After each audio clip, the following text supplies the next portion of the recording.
Hey guys, today we're going to continue with our lock changing videos.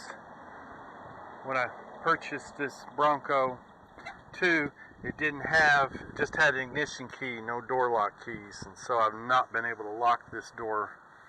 But I went on eBay, bought a set of locks for $10. Changing the lock is really easy on this one. All you have to do is pull this out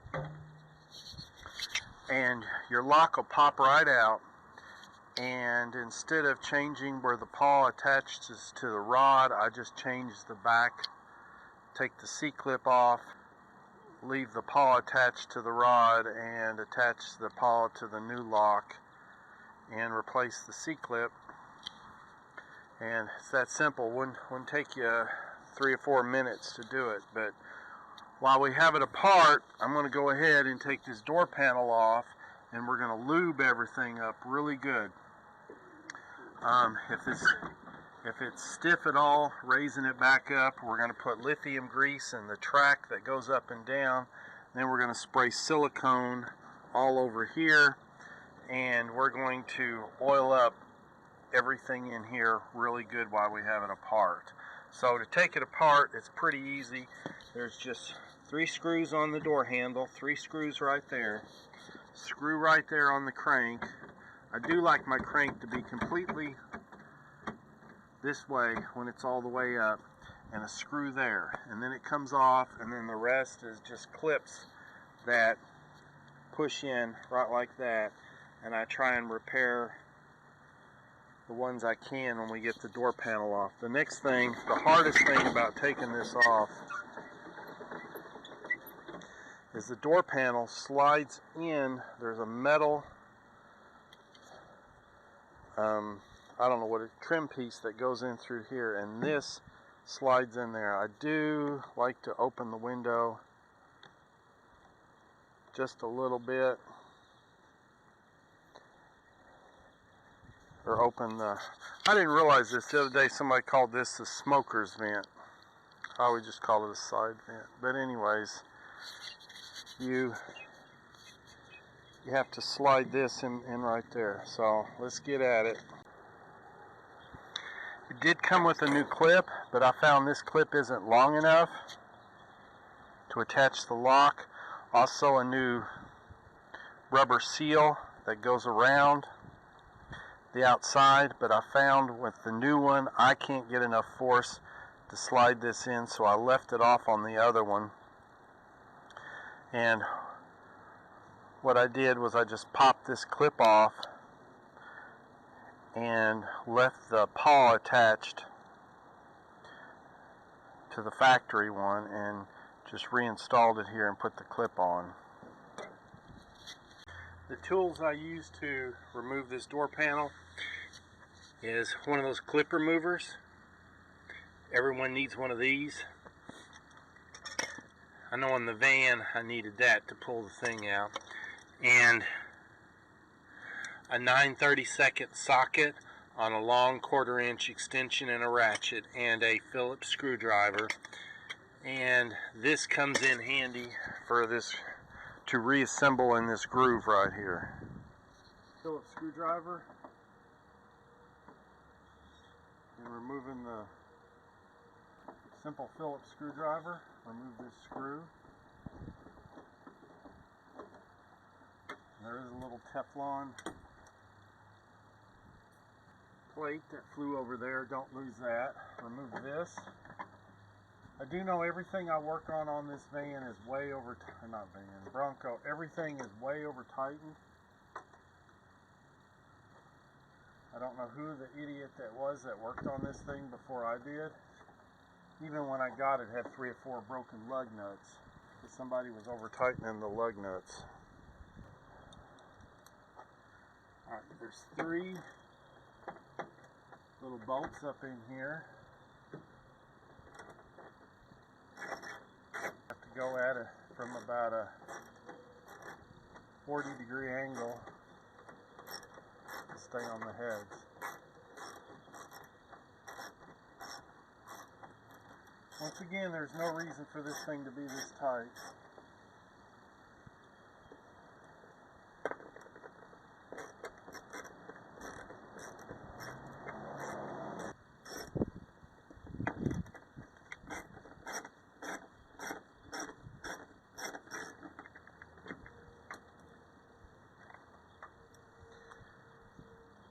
Alright, at this point, I'm going to take this upholstery tool and go all around everywhere it's connected and pop them loose. You just slide it up till you feel it connect, and you go all the way around. Slide it in that groove and just pop it out. The problem with most of these is they are sort of one-use clips.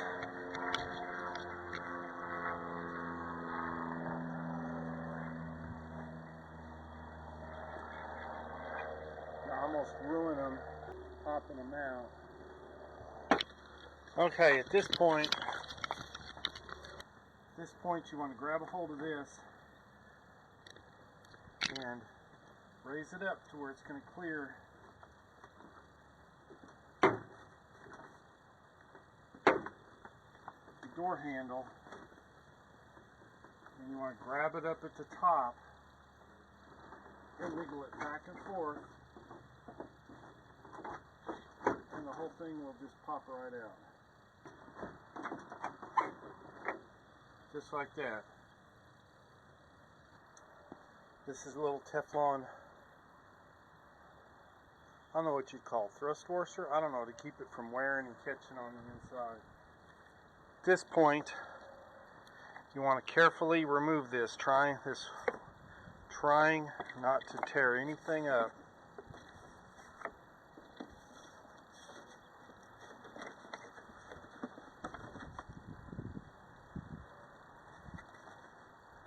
And what we're gonna oil this, we're gonna grease it.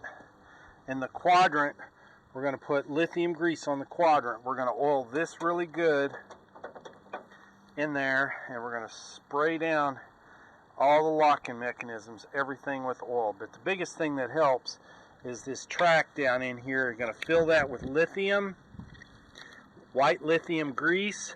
It's virtually waterproof. It's what I use on boat propeller shafts, and I've taken it off 2 or 3 years later, and it's still on there. Keeps stuff from seizing up. Also, this track that runs right here, this is what controls the window going up and down. I'm going to take a gloved hand and I'm going to pack this with lithium grease. Here are the 3 retaining clips that hold the door handle on. So another thing is this window, if it don't want to open very good, take some silicone grease like what you put on spark plugs and rub this all in through here, and it'll keep it from sticking. I had a problem there because this thing probably hasn't been opened in a year, and that'll keep that from sticking in the future. To remove this clip, I just simply get in here with a long screwdriver, trying not to mess the paint up.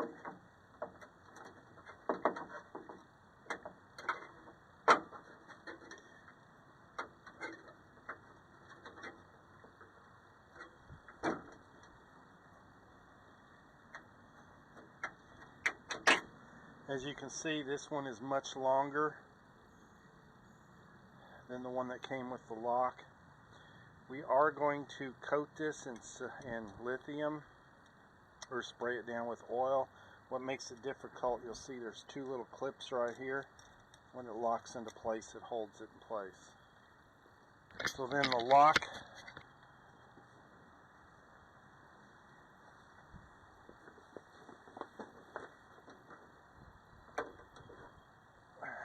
just simply pops out. Now, what I did on the other side, because I couldn't figure out how to take this loose, I left the pawl attached, which is this part right here, and just removed that C-clip and replaced it with the new lock. Just like that. I did leave this seal off because I was having a hard time getting that, but it is keyed, so it locks back in just like that. Get it back in there and put that. But before we put this back in here, we're going to spray oil in here and all up in through here to make sure that everything is as lubricated as it was, or maybe better than factory.